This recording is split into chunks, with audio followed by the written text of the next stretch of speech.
नमस्कार प्यारे साथियों, आप सभी का स्वागत है आपके प्यारे चैनल कुरुक्षेत्र क्लासेस के अंदर।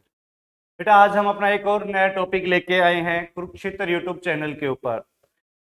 डिजास्टर सब्जेक्ट की अपनी उसी सीरीज के अंदर हम फिर से आगे कंटिन्यू करते हैं अपना एक टॉपिक जिसका नाम है लैंडस्लाइड।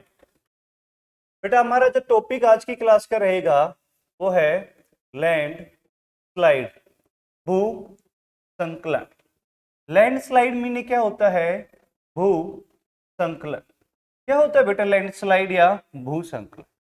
आप लोगों ने देखा होगा कि कई बार क्या होता है, जो अपनी जमीन होती है, कोई पहाड़ होता है, वो खिसक कर नीचे गिर जाता है।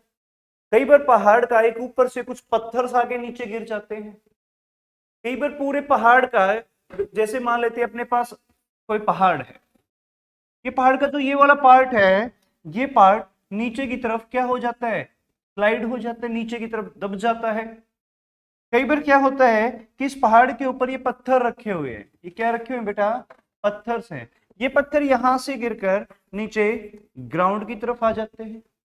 कई बार क्या होता है, जो ये पहाड़ है इसमें दरारें पड़ जाती हैं। तो ये सभी क्या है बेटे? इस प्रकार का कोई भी आप लोगों को कुछ दिखाई देता है, दीज आर, ये सभी लैंडस्लाइड कहलाते हैं। क्या होते बेटा? भूसंकलन, कि जमीन के किसी भूभाग का एक तरफ नीचे खिसक कर गिर जाना। These are landslide. बेटा कब गिरते हैं भूसंकलन? कब होगा? तो कुछ तो रीजन होगा ना भूसंकलन का। क्या रीजन हो सकता है बेटा? जो भूसंकलन होता है उसका पहला पॉइंट या रीजन की बात करें तो ये हो सकता है आपका वेदरिंग की वजह से, मौसम, सॉरी क्लाइमेट से पढ़ते हैं पहले। मौसम, मौसम क्या होता है? कभी विंटर है, कैसा क्लाइमेट है, कभी सर्दी है, कभी गर्मी है, कभी बारिश हो रही है। आप सुनते हो बारिश के समय में उत्तरकाशी के अंदर कोई पूरा पहाड़ धस गया है, ढह गया है, पूरा पहाड़ गिर गया, या पहाड़ का मलबा गिरने से कोई मार्ग बंद हो जाता है। किसकी वजह से होता है बेटा? ये मौसम, क्लाइमेट की वजह से होता है। सेकंड बेटा, आप लोगों ने देखा होगा कि वहां पर कोई अर्थक्वेक आया होगा और उस अर्थक्वेक की वजह से क्या हो जाए, किसी भूकंप की वजह से कोई पूरा पार्ट वहां पर गिर जाए। तीसरा बेटा, कि वहां पर कोई लोग टेस्टिंग करने के लिए चले गए हैं। टेस्टिंग किस प्रकार की? कि वहां पर किसी ने माइनिंग कर दी है, या फिर वहां पर कोई व्यक्ति गया, उसने कोई बॉम्ब ब्लास्ट कर दिया टेररिस्ट के लिए। तो उस केस के अंदर भी क्या हो सकता है बेटा? उस केस में भी क्या हो सकता है? आपका भूसंकलन हो सकता है। क्लियर है? तो ये मैंने कुछ केसेस बताए आपके सामने। जैसे पहला बताया क्लाइमेट, भूकंप, माइनिंग। अगला बेटा एक और केस हो सकता है यहां पर, मिट्टी का कटाव, सोयल इरोजन, मिट्टी का कटाव। बेटा मिट्टी के कटाव से कैसे? मान लो किसी पहाड़ के ऊपर, ये पहाड़ है, यहां पर ये पेड़ लगे हुए हैं, और यहां से पानी या बर्फ के साथ धीरे धीरे ये मिट्टी कटते हुए नीचे जा रही है। बेटा ऐसा समय भी आएगा कि इस मिट्टी के साथ में एक बहुत बड़ा सा पार्ट भी इसके साथ नीचे गिर जाएगा। तो ये कौन सा रीजन होता है हमारा? सोयल इरोजन या मिट्टी का कटाव। नेक्स्ट चलते बेटा, डिफोरेस्टेशन, वनों का कटाव। यदि व्यक्ति लगातार पहाड़ी क्षेत्र में वनों का कटाव करता रहेगा, उसकी वजह से क्या होगा कि आसपास की जो मिट्टी है वो पेड़ों की जड़ों के साथ जो मजबूत पकड़ बनाए हुए है वो पकड़ हट जाएगी, और जिसकी वजह से वहां पे कटाव शुरू हो जाएगा। वनों के कटाव के बाद अगला हिस्सा आता है कि जंगल के अंदर आग लगा देना। बेटे जंगल में आग लगने से भी भूसंकलन के चांसेस ज्यादा हो जाते हैं। क्लियर है? नेक्स्ट बेटा, यदि आपने कोई ऐसी चीज, कोई आपने आर्टिफिशियल, अप्राकृतिक वाइब्रेशन, कंपन पैदा कर दी है, जिससे एक बहुत बड़ा भूभाग वहां पर कंपन महसूस कर रहा है, उस वजह से भी आप लोगों के वहां पर भूसंकलन के चांसेस हो जाते हैं बेटा। क्लियर है? जंगल में आग, वनों का कटाव, मौसम, भूकंप, माइनिंग, सोयल इरोजन, और भी बेटा इसके अंदर होते हैं जैसे एक होता है ज्वालामुखी का फटना, वोल्केनो एक्शन, कि कहीं पे ज्वालामुखी फट गई है तो वहां पे भी किसका एग्जाम्पल हो सकता है, भूसंकलन का हो सकता है। बेटा आपने कई बार पढ़ी होगी झूम खेती। झूम खेती होती है कि कुछ व्यक्ति या कोई समुदाय एक स्थान को साफ करता, वहां खेती करता है और उसके कुछ समय बाद खेती करने के बाद उस स्थान को छोड़कर दूसरे स्थान पर किसी खेती के लिए चले जाते हैं। बेटा इसमें और अच्छा भी एग्जाम्पल होता है, एक ग्रेविटी पढ़ा होगा आपने गुरुत्वाकर्षण के लिए, या फिर ग्रेविटी। इसमें एक और प्रोसेस भी लिख सकते हो आप, इंग्लिश में वेदरिंग बोलते हैं। कौन सा बोलते हैं बेटा, वेदरिंग। ये जो जितने भी केस बताए हैं इन सभी की वजह से आप लोग लैंडस्लाइड भूसंकलन को महसूस कर सकते हैं। बेटा एक क्वेश्चन यहां से ये पूछा जाएगा कि जो भूसंकलन के कारण बताए हैं इसमें से कितने प्राकृतिक कारण है और कौन कौन से मनुष्य के द्वारा या फिर मैन मेड कारण है। बेटा यदि क्लाइमेट की बात करें तो क्लाइमेट कैसा है, प्राकृतिक है। भूकंप की बात करें प्राकृतिक है। माइनिंग कैसा है, मैन मेड कारण। बेटा माइनिंग कौन सा हो जाएगा, मैन मेड है। सोयल का इरोजन, बेटा सोयल का इरोजन रेनफॉल से भी हो सकता है, सोयल का इरोजन बर्फ से भी हो सकता है। तो ये किसके ऊपर डिपेंड होता है बेटा, नेचुरल के ऊपर डिपेंड होता है।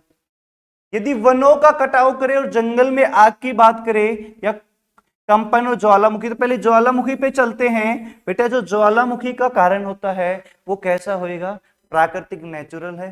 बेटा जो वेदरिंग ग्रेविटी है और वेदरिंग है ये भी कैसे बेटा, नेचुरल एग्जाम्पल है, प्राकृतिक के एग्जाम्पल हैं बहुत।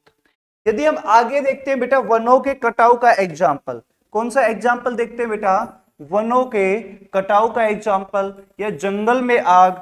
आर्टिफिशियल कंपन मींस अप्राकृतिक रूप से जो कृत्रिम रूप से जो कंपन पैदा करे। झूम खेती, ये सभी जो मैंने रेड लाइन से गोल सर्कल किए हैं बेटा ये मैन मेड के एग्जाम्पल हैं। किसके एग्जाम्पल हैं, ये मैन मेड के एग्जाम्पल हैं। तो ये यहां पे आपने लैंडस्लाइड के मैन मेड के एग्जाम्पल्स पढ़े। क्लियर है, तो ये चीज समझ में आई कि लैंडस्लाइड क्या होती है बेटा, और जो लैंडस्लाइड के एग्जाम्पल्स हैं वो कौन कौन से हैं। क्लियर है, आगे हम बात करते हैं इससे इफेक्ट क्या हो सकता है बेटा, लैंडस्लाइड के क्या क्या प्रभावित करते हैं।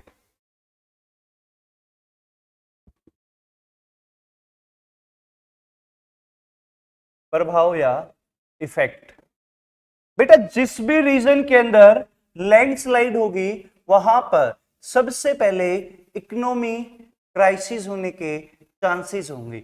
वहां की जो इकोनॉमी है उसका लॉस होगा। देखो कैसे, मान लेते हैं यहां पे कोई पहाड़ है और इस पहाड़ के पास से एक सुंदर सा रास्ता जा रहा है और यहां से जाके रास्ता यहां पे कनेक्टेड है किसी दूसरे पहाड़ के साथ में। बेटा यहां पे लैंडस्लाइड हो जाती है, इस वाले पोर्शन में लैंडस्लाइड हो जाती है। तो आप लोग मुझे बताओ क्या ये व्यक्ति यहाँ पे इस स्थान पे आ सकते हैं, ए वाले व्यक्ति बी पे नहीं जा सकते। बेटे ये ए से बी की कनेक्टिविटी नहीं होगी तो इन पे जो खाने की वस्तुएं होंगी यहाँ पे महंगी हो जाएंगी, क्योंकि जब भी किसी भी चीज की वस्तु की मांग बढ़ती है तो ऑटोमेटिक वो महंगी होने लग जाती है। ये लोग इस स्थान से कनेक्टेड नहीं हो पा रहे हैं यातायात इधर, क्योंकि बीच में क्या हो गया बेटा, लैंडस्लाइड हो गया। तो वहां सबसे पहले किस चीज का इफेक्ट होगा, लैंडस्लाइड होगा तो इकोनॉमिक्स का इफेक्ट होगा बेटा उस क्षेत्र के अंदर। क्लियर बेटा, इकोनॉमिक्स का इफेक्ट तो हुआ, साथ में जो उसकी प्राकृतिक, जो उसकी नेचुरल ब्यूटी है, सुंदरता है बेटा, उसका भी इफेक्ट होगा। एक सुंदर सा पहाड़ था, यहाँ पे ये सुंदर सा पहाड़ था और इस पहाड़ के ऊपर ट्रैकिंग करने बहुत से पीपल आते थे, लेकिन इसका जब ये पार्ट भूसंकलन की वजह से या लैंडस्लाइड की वजह से नीचे गिर गया है तो बेटा क्या यहाँ पे कोई व्यक्ति टूरिस्ट के लिए आएगा? लोगों को क्या हो जाएगा, डर होगा कि वहां पे लैंडस्लाइड हो सकते हैं, तो इसलिए यहां पर ये व्यक्ति घूमने नहीं आ पाएंगे। क्लियर बेटा, ये बात समझ में आई होगी आपको। आगे चलते हैं बेटा, अगला कारण जो है नेक्स्ट, यदि हम इसी क्षेत्र की बात करते हैं, इकोनॉमी होगी। यदि हम और आगे बात करें तो यहां पे जो पीपल्स की कनेक्टिविटी थी, जैसे जो पीपल्स यहां पे कनेक्टेड थे उस एरिया में, वहां पे क्या life, loss of life means जीवन का नुकसान होगा या नहीं, जीवन का नुकसान होगा या नहीं।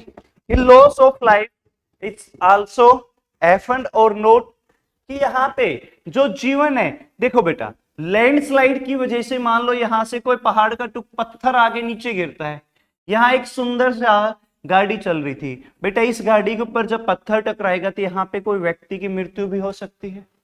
तो किसकी वजह से हुई? वो भूसंकलन लैंडस्लाइड की वजह से हुई, और उसी लैंडस्लाइड की वजह से जीवन में कोई नुकसान हो सकता है या नहीं, किसी की जिंदगी भी जा सकती है, यस या नो। बेटा जब ये नीचे गाड़ी जा रही थी तो यहाँ पे कोई शॉप भी बनी हुई होगी, तो कोई भी बता सकते हैं कि यहाँ पे कोई घर, दुकान, कमर्शियल बिल्डिंग या किसी भी चीज के ऊपर गिर के नुकसान हो सकता है। तो इंफ्रास्ट्रक्चर जिसको बोलते हैं बेटा आप लोग इंग्लिश के अंदर, इंफ्रास्ट्रक्चर।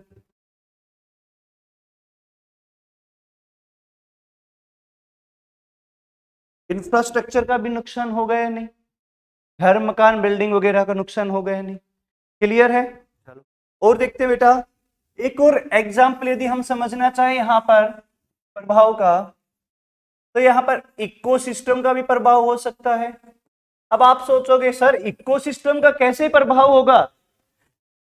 बेटा जहां पहाड़ होते हैं वहां पे सुंदर सी नदियां बहती हैं नहीं, और इन नदियों के अंदर जल होता है, और इन जल के अंदर मछलियां वगैरह रहती हैं।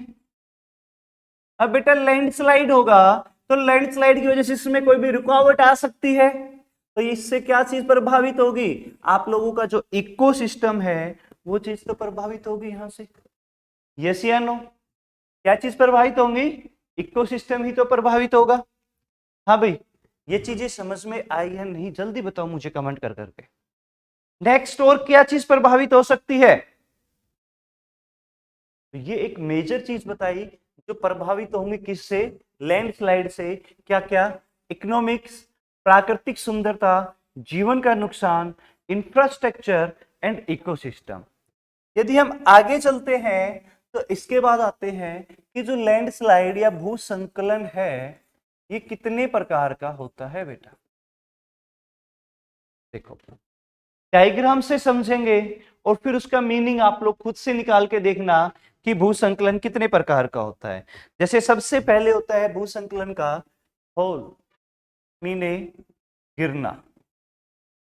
देखो बेटा यहां पर एक पहाड़ बना हुआ है, ये क्या है? पहाड़। इस पहाड़ के ऊपर ये बेटा यहाँ पे पत्थर रखे हुए हैं। क्या रखे हुए हैं? पत्थर रखे हुए थे। ये कुछ पत्थर यहाँ पर गिर गए हैं बेटा, ये क्या हो गए? कुछ पत्थर यहाँ पे गिर गए। ये एक भूसंकलन का होता है टाइप बेटा, फोल टाइप। कौन सा होता है ये? फोल टाइप, कि कुछ पत्थरों का गिर जाना। सेकंड होता है बेटा खिसकना, स्लाइड। कैसे होगा? देखो मान लो आप लोगों के पास ये पहाड़ है, इस पहाड़ का ये जो हिस्सा है ये अचानक से नीचे की तरफ दब गया है। जैसे आप बारिश के टाइम में बहुत से मीम्स देखते हो ना, कि कोई गाड़ी चल रही है उसके आगे वाला हिस्सा होता है वो किसी रोड में खिसक जाता है, कभी पीछे वाला हिस्सा रोड के अंदर दब जाता है, तो उसको क्या कहते हैं बेटा? खिसकना या फिर दबना कहते हैं, यस या नो। That is slide. अगला जो केस होता है बेटा वो होता है third case, that is separate, फैलना।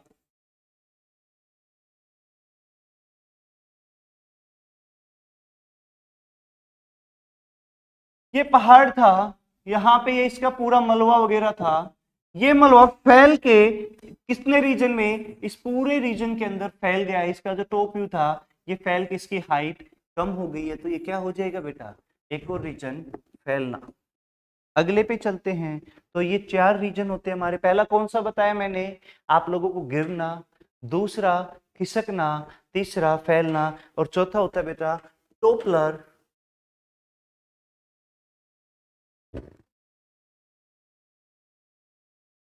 द्रार पड़ना।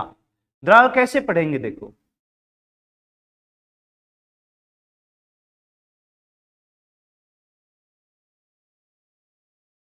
रेड पेन से दिखा रहा हूं, रेड वाले कलर से द्रार कैसे आएंगे कि ये बेटा देखो, ये वाला हिस्सा टूट के नीचे गिर गए हैं, इन हिस्सों में क्रैक होके ये अलग अलग से पार्ट बन गए हैं, इनको बोला जाता है बेटा टोपलर। तो मैंने आप लोगों के सामने 3-4 टाइप से बताया है। सबसे पहले बताया मैंने फॉल, गिरना, खिसकना सेकंड, और उसके बाद थर्ड मैंने बताया फैलना, और फोर्थ बताया टोपलर। यदि बेटा हम शुरू से देखते हैं अपना, फिर से लैंडस्लाइड का टॉपिक है जो अपना लैंडस्लाइड क्या होता है कि किसी भी पहाड़ी क्षेत्र के अंदर कोई जमीन है उसको अपने स्थान से खिसक के दूसरे स्थान पे चली जाने, लैंडस्लाइड भूसंकलन होता है। ये किसकी वजह से हो सकता है बेटा? क्लाइमेट चेंज की वजह से, भूकंप की वजह से, मिट्टी के कटाव की वजह से, वेदरिंग की वजह से, ज्वालामुखी की वजह से, ग्रेविटी की वजह से, माइनिंग की वजह से, वनों के कटाव की वजह से, जंगल में आग की वजह से, कृत्रिम कंपन की वजह से, झूम खेती की वजह से इस प्रकार के कटाव देखे गए हैं। इन कटाव से क्या प्रभावित होता है बेटा? इन कटाव से वो उस क्षेत्र की इकोनॉमी को प्रभावित होता है, उसकी प्राकृतिक सुंदरता होती है, वहां के जो लॉस ऑफ लाइफ, वहां पे जो लोग रहे थे उनका जीवन प्रभावित होते हैं, वहां का जो इंफ्रास्ट्रक्चर, वहां के जो बिल्डिंग, घर, मकान बने हुए हैं वो प्रभावित होती है, वहां पे जो नदियां बहती हैं, जो वहां की प्राकृतिक झरने नदियां होती हैं, इकोसिस्टम वो भी प्रभावित होता है। ये कितने प्रकार से हो सकता है बेटा? क्या तो कहीं से ऊपर स्थान से पत्थरों का गिरना हो जाए, या फिर जो जमीन होती है वो खिसक के नीचे की तरफ दब जाए, या फिर आपकी जो जमीन है वो ऊपर, जैसे टॉप है बेटा, ये टॉप फैल जाए, या फिर उसमें दरार, जैसे एक सिंपल सा पहाड़ था और ये जितने भी हैं ये सभी इस प्रकार से दरारों का फट जाना। ये क्या होता है बेटे? 4 टाइप से ज्वाला, ये 4 टाइप की मैंने भूसंकलन बताए। अभी भूसंकलन के बाद जो अपना अगला टॉपिक है बेटा वो है ज्वालामुखी, क्योंकि यहां पे हमने जिक्र किया था वोल्केनो, ज्वालामुखी। समझना बेटा, आपको पता है ये अपना सरफेस है, सरफेस के नीचे सतल मंडल है, और उसके नीचे यहां पर टेक्टोनिक प्लेटें हैं बेटा। इन टेक्टोनिक प्लेटों के नीचे मैग्मा भरा हुआ है। क्या भरा हुआ है? मैग्मा। ये जो टेक्टोनिक प्लेट है बेटा, इनके नीचे मैग्मा भरा हुआ है, और वो मैग्मा नीचे से प्रेशर लगाता है, और जैसे उस मैग्मा ने प्रेशर लगाया ये प्लेट अपनी हलचल करती रहती। जब बेटा वो मैग्मा इस प्लेट को प्रेशर से तोड़ देता है तो ये मैग्मा फिर अपनी सरफेस के ऊपर बाहर निकल आता है, जो कि लावा बन जाता है। क्लियर है? जो कि बाहर निकल आता है, और बाहर निकलने के बाद ये लावा बन जाता है, और बाहर निकल कर ये आसपास के क्षेत्र के अंदर फैल जाता है, आसपास के क्षेत्र के अंदर फैल जाता है, और उस क्षेत्र के अंदर एक नई परत रख देता है। क्या बिछा देता है बेटा? एक नई परत बिछा देता है। इस लावा में क्या निकलते हैं बेटा? इस लावा में एक ज्यादा गर्म टेम्परेचर के ऊपर गैसेस निकलती हैं, पत्थर निकलते हैं, गैस निकलती है, पत्थर निकलती हैं, राख भी निकल सकती है बेटा। क्लियर है? राख भी निकल सकती है। ये चीजें किस में से निकलती हैं? उस लावा के अंदर से निकलेंगे। क्या निकल सकते हैं? हॉट रॉक्स निकल सकते हैं बेटा, राख निकल सकती है, पत्थर, गैसेस, ये सारी चीजें लावा में से निकलती हैं। आगे हम बात करते हैं ज्वालामुखी के ऊपर। अगला एक चीज और समझाते हैं। जब बेटा ये ज्वालामुखी बनती है, कितने प्रकार की ज्वालामुखी होती है, क्या क्या इससे इफेक्ट होते हैं, ये सारी चीजें पढ़ेंगे। सबसे पहले पढ़ते हैं टाइप ऑफ ज्वालामुखी। आप लोगों ने एक वर्ड सुना होगा, एक्टिव।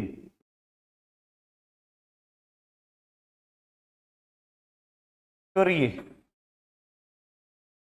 करिए का मतलब होता है बेटा कि वो ज्वालामुखी जो आज के दिन भी क्या हो, जिसमें से लावा बाहर निकलता हो। वो ज्वालामुखी जिसमें से आज के दिन भी क्या निकलता हो बेटा? लावा बाहर निकलता हो वो कौन सी हो जाएंगे? स्करिय ज्वालामुखी। तो स्करिय ज्वालामुखी जिसमें से लावा बाहर निकलता हो। सेकंड कौन सी होंगी बेटा? ऐसी भी होंगी जिनमें से लावा पहले निकलता, अभी नहीं निकल रहा है, क्या उम्मीद है कि आगे निकल सकता है? यस या नो? हाँ बेटा। तो सेकंड होती है बेटा एक्टिव के बाद इनएक्टिव, अस्क्रिय ज्वालामुखी, सक्रिय ज्वालामुखी। वो ज्वालामुखी जिनमें क्या तो पहले कभी ज्वालामुखी निकला हो लेकिन आज के दिन नहीं निकलता, आज के दिन उनमें से ज्वालामुखी में से लावा नहीं निकलता, पहले कभी निकलता हो। या फिर उनको बोला जाता है कि फ्यूचर के अंदर, नहीं सॉरी, पास्ट में आज से 150-200 साल पहले निकला था और उम्मीद हो कि आगे निकलेगा, उसको कौन सी बोली जाती है बेटा? उसको एक और वर्ड आ जाता है यहां पर, थर्ड वर्ड एक्सटिंक्ट, EXTINCT,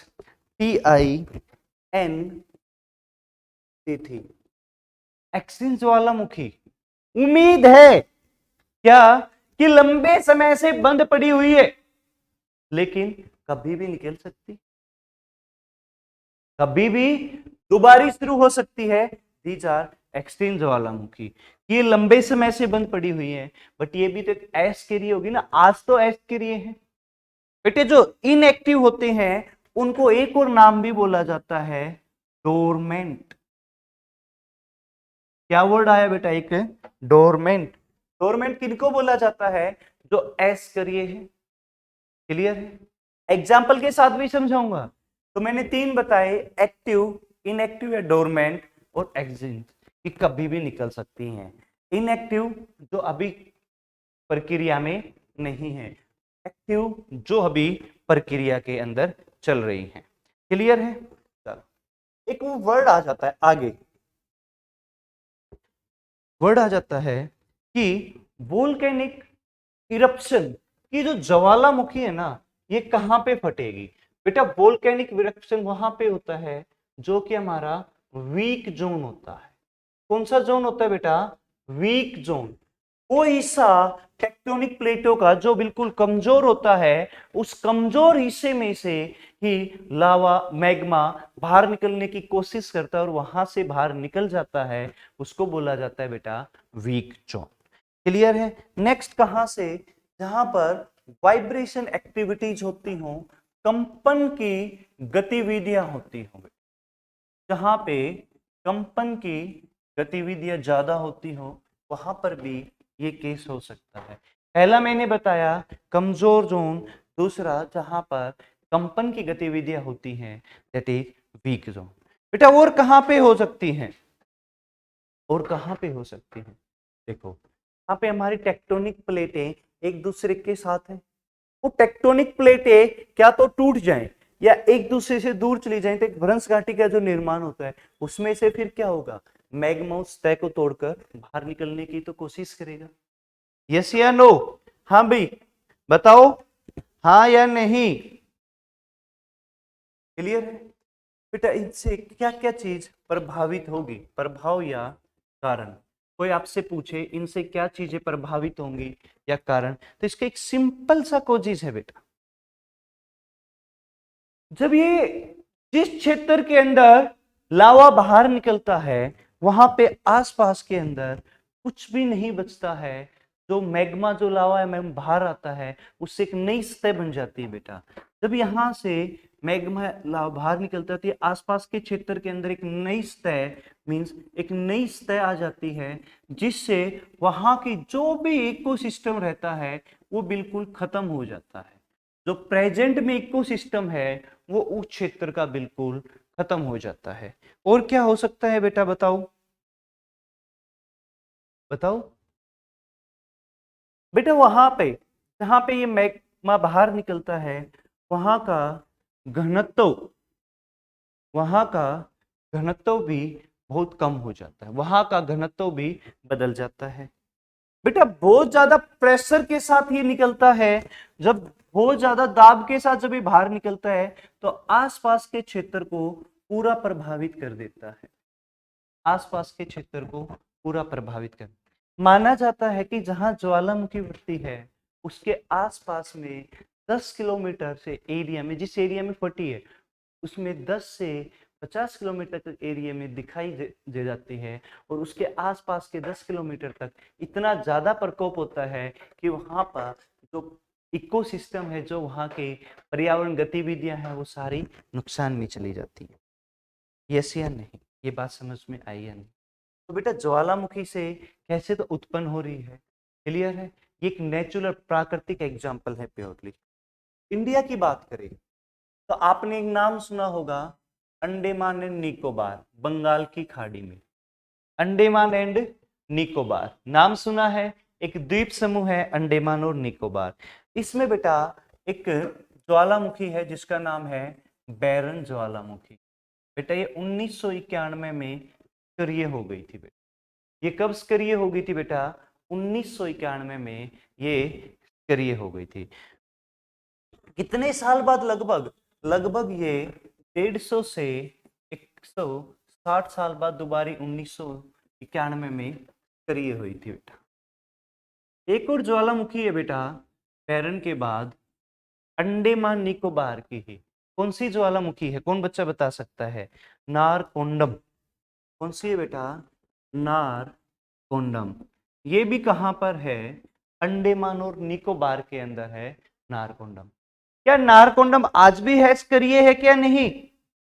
हाँ बेटा, क्या नारकोंडम आज भी सक्रिय है? नहीं बेटा, ये एक्जिन्स क्वालिटी की है कि क्या पता फ्यूचर में सक्रिय हो जाए, लेकिन आज के दिन नहीं है। क्लियर है बेटा? अंडमान निकोबार के बाद चलेंगे महाराष्ट्र में।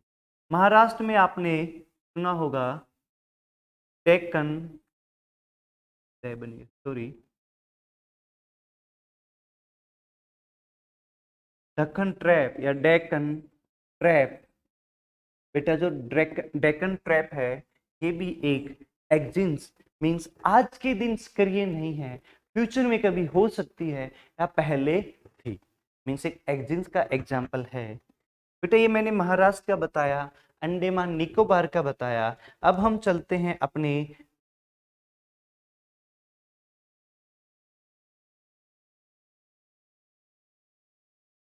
बेटा, सॉरी माफी चाहूंगा, एक पॉइंट यहाँ गलत हो गया। जो नारकोंडम है ये अरुणाचल प्रदेश का एग्जाम्पल नहीं है, ये आपने कमेंट बॉक्स में बताना कि नारकोंडम कहाँ का है।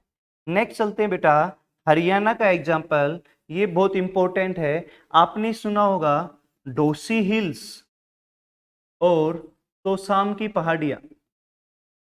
तोसाम की पहाड़ियां, डोसी हिल, महेंद्रगढ़ और तोसाम की पहाड़ी, ये भी एक एक्जिन क्वालिटी की ही ज्वालामुखी हैं जो भविष्य में कभी फट भी सकती हैं या कभी पहले फटी। क्लियर है? आपने कमेंट में बताना है कि नारकोंडम कहाँ का एग्जाम्पल है। क्लियर है?